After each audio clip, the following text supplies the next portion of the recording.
cut away. Will he get a couple? No. Just lovely Anjum. Bharat के हाथों अफगानिस्तान की एकतरफा हार। अफगान टीम ने भारतीय सुरमाओं को लाइफ लाइन दे दी। सेमीफाइनल की दौड़ से बाहर होने से बच गए। एकतरफा मुकाबले के बाद अफगानिस्तान को 66 रन से शिकस्त दे दी। 211 हदफ के ताक़ुब में अफगानिस्तान 7 विकेटों पर 144 रन ही बना सकी। अफगानिस्तान के कप्तान मोहम्मद नबी ने 35 और करीम जन्नत ने 29 रन बनाए।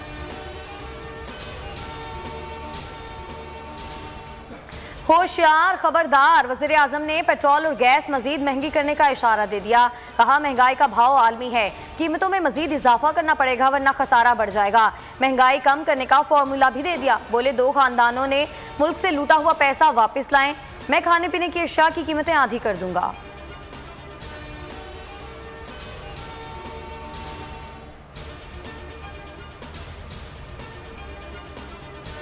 महंगाई के सताए अवाम के लिए 120 अरब के रिलीफ पैकेज का ऐलान। वज़ीर आज़म ने कौम से खिताब में कहा 13 करोड़ लोग मुस्तफ़ीद होंगे। 6 माह तक घी, आटा, दाल की कीमत में 30% डिस्काउंट मिलेगा। 40 लाख खानदानों और किसानों को बगैर सूद कर्जा मिलेगा। खानदान के एक फर्द को टेक्निकल ट्रेनिंग दी जाएगी। स्कॉलरशिप और हेल्थ कार्ड देंगे।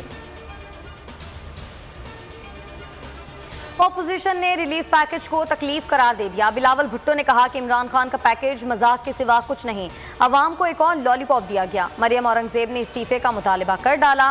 कहती हैं पाकिस्तान को बचाना है तो इमरान खान को घर जाना होगा। इमरान खान का इस्तीफा ही कौम के लिए रिलीफ साबित होगा। महंगाई का तूफान थमा नहीं। यूटिलिटी स्टोर्स पर घी, खुर्दनी तेल की कीमत में होशरुबा इजाफा। ब्रांडेड घी 38 रुपए महंगा, कीमत 392 रुपए तक जा पहुंची। खुर्दनी तेल 33 रुपए फी किलो महंगा, कीमत 388 रुपए हो गई। मुल्क में चीनी की कीमत आसमान से बातें करने लगी। चीनी कहीं 120, कहीं 125 तो कहीं 130 रुपए में फरोख्त की जाने लगी।